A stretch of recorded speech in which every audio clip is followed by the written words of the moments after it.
For this question, we are given the graph of the function, and then we are going to determine these values. For the first one, we have the limit as t approaching to 0 minus. So as we can see, here's the t-axis. We see the 2 right here and the 4 right here. So this right here will be 1, and this right here will be t equals to 0. So let me indicate that right here. And now, when t is approaching to 0 minus, that means we go from the left-hand side. And you see, if we just go along this curve, when we are about to reach 0, we look for the y value. This right here is -1. The graph is approaching to -1 when the t is approaching to 0 from the left-hand side. So for the first one, we have -1. And it doesn't really matter if we have a solid circle or an open circle. When we are doing limits, we just look for what does the y value approach when the t is approaching to 0 from the left-hand side, from the left piece of the graph. Next one, we have the limit as t approaching to 0 plus. That means we take the right piece of the graph, and we start right here, and then we just go along the curve. When the graph is about to hit t equal to 0, the y value of the graph is about to hit -2. So right here, this is going to be -2. You see, in this case, we happen to have an open circle. Earlier, we have a closed circle, but when we're doing limits, it doesn't matter. For part C, when t is approaching to 0, and notice that there's no plus or minus, in order to do this, we have to refer back to these two questions. We must check both limits from both directions. From the left limit, we have -1, but the right limit right here, we have -2. These two are different. So in this case, when t is approaching 0, we does not have a limit. So the limit right here does not exist. Once again, this is because this is not equal to that.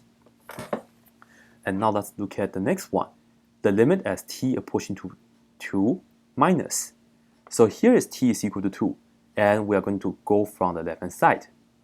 So I will take this graph and I'll just travel along. When I'm about to hit t is equal to 2, we look for the y value. The y value is 2, right? It's approaching to 2 actually. So we will just say this limit is 2. If we go from the positive direction, from the right-hand side, I will take this graph, this piece of the graph, and I just travel along. When I'm about to hit t is equal to 2, we'll stop and look for the y value. You see right here, the y value is 0. This right here is 0. And let me just indicate this for you guys. This is 4 for the y value, 2 for the y value. This right here is 0 for the y value. Okay?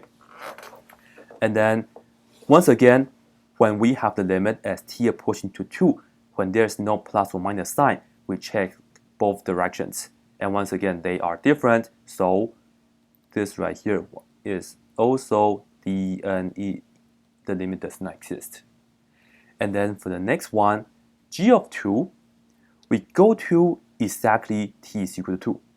This right here means when t is exactly 2, and we are trying to find out the y value. When t is exactly equal to 2, we pay attention to the solid circle. The y value of this solid circle is 1. So this right here will be 1. Okay, because y is exactly equal to 1. So I can draw a quick conclusion. This is a quick way to remember it.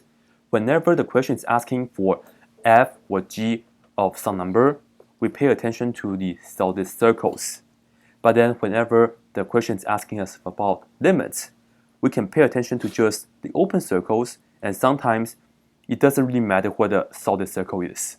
For example, right here, when we're talking about the limits, from the left-hand side, 2 minus, the answer was positive 2 for the y value because I'm looking at this piece.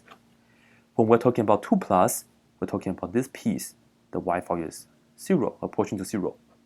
And if there's no plus or minus, we check both. Okay?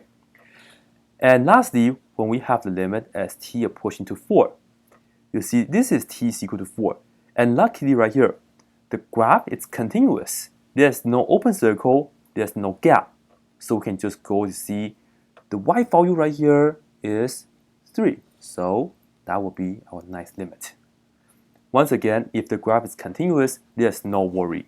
We can just look this is 4, 3. That will be for the answer. We only pay attention to the limit when the graph there's like a jump, when the graph is like discontinuous, or when the graph there's like open circle and like a different dot. So pay attention to this and that situation the most. That's it.